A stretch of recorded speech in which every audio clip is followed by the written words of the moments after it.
महाराज जी का कहना है कि यहाँ एसडीएम महोदय जी को और भी प्रशासन की जैसी 5 ग्रेड की आवश्यकता है, क्योंकि ये घास फूस का बना हुआ है और कभी भी कोई भी आगजनी हो सकती है। तो ऐसे में यहाँ 5 ग्रेड भी पर्याप्त होना चाहिए, पानी के लिए भी पर्याप्त व्यवस्था होना चाहिए। इसके लिए विधायक जी क्या करने वाले हैं? किसी प्रकार के बल की या स्वास्थ्य सेवाओं की या मतलब फायर ब्रिगेड की कमी रहने नहीं दी जाएगी। जो सनकुआ धाम का जो पुल बन रहा है वो कहीं ना कहीं टेढ़ा बन रहा है, ऐसे लोगों की शिकायत है, उसकी मॉनिटरिंग कर रहे हैं आप? रतनगढ़ माता का वरदान आपको मिलेगा, वापसी होगी विधायक जी की। आपकी जन अदालत न्यूज की खबर। विश्व कल्याण के लिए माता रतनगढ़ धाम में श्री श्री 108 बालक दास महाराज की अगुवाई में 1108 कुंडीय महायज्ञ का आयोजन। इस महायज्ञ में पहुंचे सिहोड़ा के विधायक प्रदीप अग्रवाल। तस्वीरों में आपको दिखा रहे हैं जहां पर सिहोड़ा विधायक प्रदीप अग्रवाल पहुंचे हैं माता रतनगढ़ धाम के महायज्ञ में, जहां उन्होंने यज्ञ को लेकर इस दौरान सर्वप्रथम सिहोड़ा विधायक प्रदीप अग्रवाल ने यज्ञशाला की परिक्रमा की एवं क्षेत्र की सुख समृद्धि की मन्नत मांगी।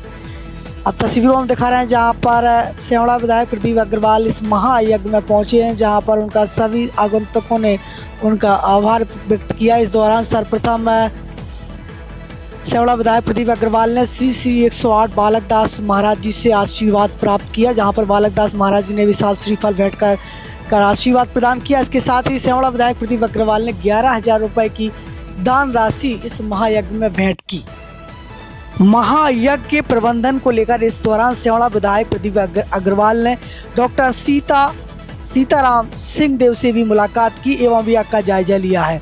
तस्वीरों में आपको दिखाना है जहां पर डॉक्टर सीताराम सिंह देव से सिहोड़ा विधायक प्रदीप अग्रवाल मिले हैं। दोनों रिश्पाल बघेल ने भी इस संबंध में जानकारी दी। इस मौके पर आपकी जन अदालत न्यूज पर चैनल हेड राजा भैया पाल ने सिहोड़ा विधायक प्रदीप अग्रवाल से खास मुलाकात। जन अदालत न्यूज से मैं हूँ राजा भैया पाल और मैं इस समय रतनगढ़ धाम में हूँ, जहाँ पर श्री श्री 108 बालक दास महाराज की अगुवाई में 1108 कुंडी श्री राम महायज्ञ विश्व कल्याण के लिए किया जा रहा है। और इसमें इस समय हमारे साथ सिहोड़ा विधानसभा क्षेत्र के लोकप्रिय विधायक प्रदीप अग्रवाल जी हमारे साथ जुड़ रहे हैं। बहुत बहुत स्वागत है आपका। स्वागत है आपका राजा भैया, और मां रतनगढ़ के इस दरबार में आपका बहुत बहुत स्वागत करता हूँ। प्रदीप अग्रवाल जी, आप रतनगढ़ माता के भक्त हैं। 1108 कुंडी महायज्ञ हो रहा है। खास बात है कि 108 वैवाहिक कन्याओं का भी यहाँ पर यज्ञ हो रहा है, जो कि सर्वजाति सामूहिक विवाह सम्मेलन हो रहा है। एक अच्छा काम है, कहीं ना कहीं सरकार को भी इसमें ध्यान देना चाहिए। निश्चित रूप से सरकार लगातार सभी क्षेत्रों में ध्यान देती है।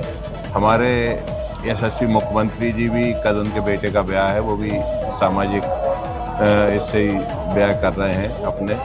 और हम लोग भी, जहाँ हम लोगों का सहयोग होता है, जहाँ हम लोगों की व्यवस्था होती है, जहाँ हम लोगों का साथ होता है, तो हम सब लोग मिलके इस प्रकार के धार्मिक सामाजिक कामों में आगे रहते हैं। और ये बहुत अच्छा काम हो रहा है। इस प्रकार से उन परिवार के लोग जो कि अपनी बेटी के ब्याह में असमर्थ रहते हैं, तो हम सब लोग मिलकर, हमारी पूरी टीम, ये हमारे रिश्पाल जी हैं, संत जी हैं, बालक दास जी महाराज हैं, तो उनकी पूरी टीम, हम सब मिलकर इस प्रकार के कार्यक्रम कर रहे हैं। आगे भी इस प्रकार के कार्यक्रम चलते रहेंगे और मेरा जहां इसमें जो सहयोग होगा मैं लगातार दूंगा, प्रशासनिक भी और व्यक्तिगत। महाराज जी का कहना है कि यहाँ एसडीएम महोदय जी को और भी प्रशासन की जैसी 5 ग्रेड की आवश्यकता है, क्योंकि ये घास फूस का बना हुआ है और कभी भी कोई भी आगजनी हो सकती है। तो ऐसे में यहाँ 5 ग्रेड ही पर्याप्त होना चाहिए, पानी के लिए भी पर्याप्त व्यवस्था होना चाहिए। इसके लिए विधायक जी क्या करने वाले हैं? मैंने बोला था उनसे, क्योंकि फायर ब्रिगेड हमारे पास शायद 2 ही है,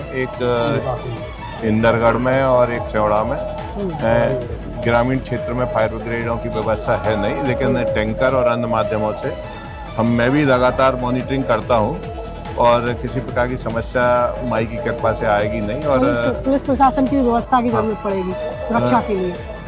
कुछ मेरी कल परसों एसपी साहब से भी बात हुई थी, तो वो कह रहे थे, और प्रशासन, हो सकता है उन्होंने प्रशासनिक बल की कमी का कुछ कहा था कि अभी जैसे सीएम साहब आए थे तो बल मुरैना चला गया था, उसके पहले अशोकनगर चला गया था, तो उन्होंने कहा था कि जैसे ही बल वापस आ रहा है, शायद आज आ गया होगा, तो वो उपलब्ध करा देंगे। और मैं अभी फिर बात करता हूँ, तो किसी प्रकार के बल की या स्वास्थ्य सेवाओं की या मतलब फायर ब्रिगेड की कमी रहने नहीं दी जाएगी। जो कमियाँ होंगी वो मैं आज जाके भी बात करके उन्हें पूरा कर दूंगा। ये आ गई अपनी सोना। जी जी। आ गई। तो किस प्रकार से आप यहाँ पर समय देंगे, क्योंकि 4 दिसंबर तक बहुत बड़ा कार्यक्रम है, बहुत विश्व स्तरीय महायज्ञ है, कहीं ना कहीं ये प्रदीप अग्रवाल की भूमिका पूरे देश में जाती है इस यज्ञ को। मेरी 1 तारीख से विधानसभा है जी।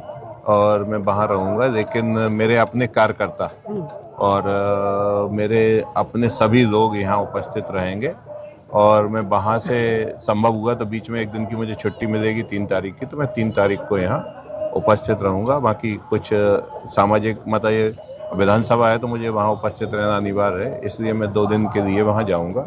आप रतनगढ़ धाम को किस तरीके से विकसित बनाना चाहते हैं, क्या सोच है आपकी रतनगढ़ और सनकुआ धाम के लिए?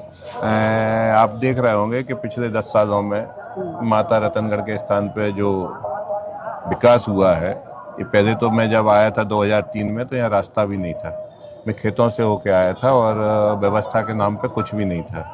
लेकिन हमारी शिवराज सिंह जी की सरकार ने और डॉक्टर मोहन यादव जी की सरकार ने लगातार इसकी मॉनिटरिंग की और आप देख रहे हैं कि अब यहाँ भी धाम जैसा लगने लगा है और ये लगातार विकसित हो रहा है। अभी 5 करोड़ रुपए फिर आया है, तो 5 करोड़ रुपए भी यहाँ धर्मशालाओं के विकास में, रास्ते के विकास में, लाइट के विकास में, ये सब चीज़ों में लगना है। तो आने वाले समय में ये एक बड़ा धाम दतिया जिले का बनने वाला है और विश्व से, संपूर्ण भारत से हजारों लाखों की संख्या में लोग यहाँ दर्शन करने आते हैं और माता का बड़ा चमत्कार है। जब लोग आते हैं तो वो खुद ही अभिभूत हो जाते हैं और हमारे एसडीएम साहब भी, प्रशासनिक टीम और हम सब सामाजिक लोग लगातार इसके विकास में निरंतर लगे रहते हैं। ऐसे ही सनकुआ धाम का भी विकास, अभी घाटों के लिए मैंने कुछ राशि स्वीकृत कराई है, तो वो भी हमारे इस क्षेत्र का बड़ा धाम है और हम लोग लगातार उसके माता रतनगढ़, सनकुआ धाम, पीताम्बरा पीठ, उन्नाव बालाजी, सोनागिर जी, ये 5 तीर्थ जो हमारे दतिया के हैं जिले के, ये 5 तीर्थ लगातार अपने विकास की नई गाथा लिख रहे हैं और ये 5 तीर्थ भारत में एक इतिहास बनाएंगे और संपूर्ण भारत के लोग इन 5 तीर्थों के दर्शन करने वैसे भी अभी आते हैं। पीताम्बरा पीठ आते हैं, सोनागिर जी आते हैं, रतनगढ़ माता धाम आते हैं। अब उन्नाव बालाजी और सनकुआ घाट 2 हमारे धाम जो नदी के किनारे बसे हैं, इनको भी इतना भव्य बनाने वाले हैं कि इन पर भी दूर दूर से लोग आएंगे। तो कहीं ना कहीं रतनगढ़ माता का वरदान आपको मिलेगा, वापसी होगी विधायक जी की? नहीं, ये मेरा ना विषय है जी और ना ये मेरा लक्ष्य है। जी।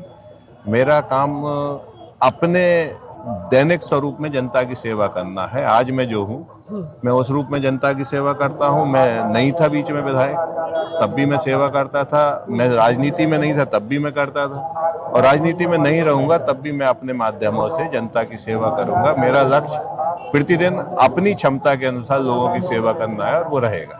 सनकुआ धाम का जो पुल बन रहा है वो कहीं ना कहीं टेढ़ा बन रहा है, ऐसे लोगों की शिकायत है, उसकी मॉनिटरिंग कर रहे हैं आप? नहीं, परिस्थितियाँ होती हैं। क्या है कि पुल पहले सकरा था, अब चौड़ा हुआ है। चौड़ा हुआ है तो वो बाईपास पे जाना है तो थोड़ा सा घुमाव उसमें हो सकता है, लेकिन उसमें कोई मोड़ नहीं है।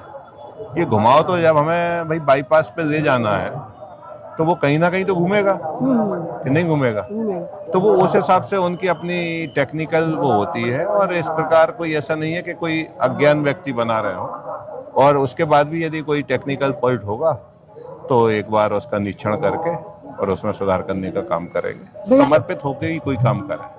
ये यज्ञ हो रहा है, इसमें सभी समाज के लोग आ रहे हैं, कहीं भेदभाव तो नहीं है। अभी हम आप और कह नहीं सकते हम किस समाज के लोग खड़े हैं, पूछ के तो नहीं खड़े होते। आप मूंगफली खरीदते हो, पूछते हो क्या किस समाज के हो, के बाद में पहले भैया तुम कौन समाज के हो तब तुमसे मूंगफली खरीदे। ये सामाजिक समरसता हमारे देश की पहचान है और हम इसको आपस में बांटेंगे तो मुझे नहीं लगता कि ये देश जिंदा रह पाएगा। हमें सामाजिक समरसता सबसे पहले चाहिए। हम सब एक धरती की संतान है, इस धरती की संतान है। हम भेदभाव नहीं कर सकते, कौन ऊंचा है, कौन छोटा है, कौन बड़ा है, कौन पैसे वाला है, कौन गरीब है। सबको इस धरती पे जीने का अधिकार है, सबको समानता का अधिकार है। बहुत बहुत धन्यवाद। तो इस समय विधायक प्रदीप अग्रवाल हमारे साथ बने।